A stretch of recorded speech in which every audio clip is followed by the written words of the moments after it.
Hello అండి, నేను doctor Jaganmohan Varkala, head of the department neonatology, Paramitha women and children's hospitals, Madinaguda. పిల్లల్లో cancer, ఇండియాలో పిల్లల్లో క్యాన్సర్ అనేది ప్రతిరోజు 137 కేసులు డయాగ్నోస్ అవుతున్నాయి. అంటే ఎవ్రీ 10 నిమిషాలకు ఒక క్యాన్సర్ కేసు మనం డిటెక్ట్ చేయగలుగుతున్నాము. అంటే ఇందులో గుడ్ న్యూస్ ఏంటంటే ఇలాంటి క్యాన్సర్లో 80% క్యాన్సర్లు ట్రీట్ చేయొచ్చు. క్యాన్సర్ అనగా మన blood cells uncontrolled growth, abnormal and uncontrolled growth, either blood cells ఉండొచ్చు, మన టిష్యూ సెల్స్ ఉండొచ్చు, బోన్ సెల్స్ ఉండొచ్చు, అబ్నార్మల్ గ్రోత్ అయ్యేదాన్ని క్యాన్సర్ సెల్స్ అంటారు. సో క్యాన్సర్ సెల్స్కి ట్రీట్మెంట్ ఉంటుంది, కానీ మెయిన్ థింగ్ ఏంటంటే అర్లీగా డిటెక్ట్ చేయాలి. కానీ పిల్లల్లో క్యాన్సర్ అనేది కొంచెం నెగ్లెక్ట్ అయ్యి లేట్గా డయాగ్నోస్ అయ్యే ఛాన్సెస్ ఎక్కువగా ఉంటాయి. Generally adult cancers life style disorders like alcohol, tobacco, smoking వాటితో వస్తుంటుంది. బట్ పిల్లల్లోకి జనరల్లీ జెనెటిక్ ప్రాబ్లమ్స్తో వస్తుంటుంది. సో కామన్గా మనం పిల్లల్లో చూసే క్యాన్సర్స్ ఏంటంటే ఒకటి బ్లడ్ క్యాన్సర్స్ కాల్డ్ లిక్యూమియాస్, ఇంకోటి మన లింఫ్ నోడ్స్ క్యాన్సర్స్, అది లింఫోమాస్. దాంతోపాటు వీల్సి రెటినోబ్లాస్టమా, ఐ క్యాన్సర్ రెటినోబ్లాస్టమా అంటారు. Bone cancers like Ewing's tumours అవన్నీ చూస్తుంటాము.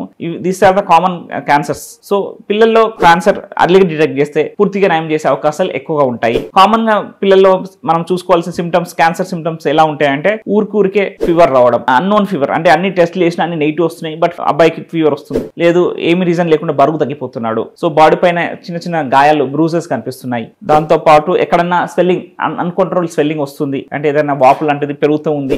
లేదు కొంతమంది పిల్లలకి బోన్స్ పెయిన్, బుక్కల్లో పెయిన్ రావడం, నడవడం ఇబ్బంది అవ్వడం, లేదా ఒక్కోసారి ఐలో వైట్ గా మనకి కంటి పాప లోపల వైట్ గా కనిపిస్తుంది. ఇవన్నీ ద కామన్ క్యాన్సర్ లక్షణాలు పిల్లల్లో. సో ఇవి అర్లీగా డిటెక్ట్ చేస్తే మనం అర్లీగా hospitals, there are number of paediatric cancer hospitals in Hyderabad, also in all over India. So అర్లీగా డిటెక్ట్ చేస్తే పూర్తిగా నయం చేసే అవకాశాలు ఎక్కువగా ఉంటాయి. Thank you.